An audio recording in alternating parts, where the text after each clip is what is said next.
లేవియకాండము 2వ అధ్యాయము. ఒకడు యెహోవాకు నైవేద్యము చేయనప్పుడు అతడు అర్పించునది గోదుమ పిండిదై యుండవలెను. అతడు దానిమీద నూనె పోసి సాంబ్రాణి వేసి యాజకులగు అహరోను కుమారుల యొద్దకు దానిని తేవలెను.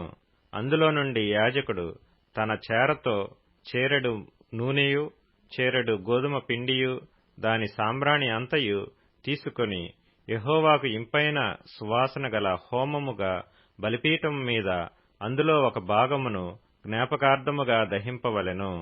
ఆ నైవేద్య శేషము అహరోనుకును అతని కుమారులకును ఉండును. యెహోవాకు అర్పించు హోమములలో అది అతి పరిశుద్ధము. నీవు పొయ్యిలో కాల్చిన నైవేద్యము చేయునప్పుడు అది నూనె కలిసినదియు పొంగనిదియు నైన గోదుమ పిండి అప్పడములే గాని నూనె రాచినదియు పొంగనిదియు నైన పూరీలే గాని కావలెను. నీ అర్పణము పెనం మీద కాల్చిన నైవేద్యమైన ఎడల అది నూనె కలిసినదియు పొంగనిదియు నైన గోదుమ పిండిదై యుండవలెను. అది నైవేద్యము గనక నీవు దాని ముక్కలుగా త్రుంచి వాటి మీద నూనె పోయవలెను. నీవు అర్పించునది కుండలో వండిన నైవేద్యమైన ఎడల నూనె కలిసిన గోదుమ పిండితో దానిని చేయవలెను. వాటితో చేయబడిన నైవేద్యమును యెహోవా యొద్దకు తేవలెను. యాజకుని యొద్దకు దానిని తెచ్చిన తరువాత అతడు బలిపీఠము దగ్గరకు దానిని తేవలెను. అప్పుడు యాజకుడు ఆ నైవేద్యములో ఒక భాగమును జ్ఞాపకార్థముగా తీసి బలిపీఠం మీద యెహోవాకు ఇంపైన సువాసన గల హోమముగా దాని దహింపవలెను.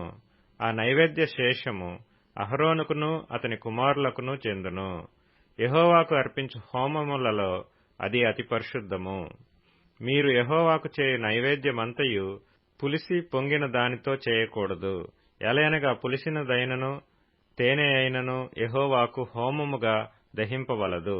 ప్రథమ ఫలముగా యెహోవాకు వాటిని అర్పింపవచ్చును గాని బలిపీఠం మీద ఇంపైన సువాసనగా వాటిని అర్పింపవలదు. నీవు అర్పించు ప్రతి నైవేద్యమునకు ఉప్పు చేర్చవలెను. నీ దేవుని నిబంధన యొక్క ఉప్పు నీ నైవేద్యం మీద ఉండవలెను. నీ అర్పణములన్నిటితోనూ ఉప్పు అర్పింపవలెను. నీవు యెహోవాకు ప్రథమ ఫలముల నైవేద్యమును చేయునప్పుడు సారమైన భూమిలో పుట్టిన పచ్చని వెన్నులలోని ఊచ బియ్యమును వేయించి విసిరి నీ ప్రథమ ఫలముల నైవేద్యముగా అర్పింపవలెను. అది నైవేద్య రూపమైనది.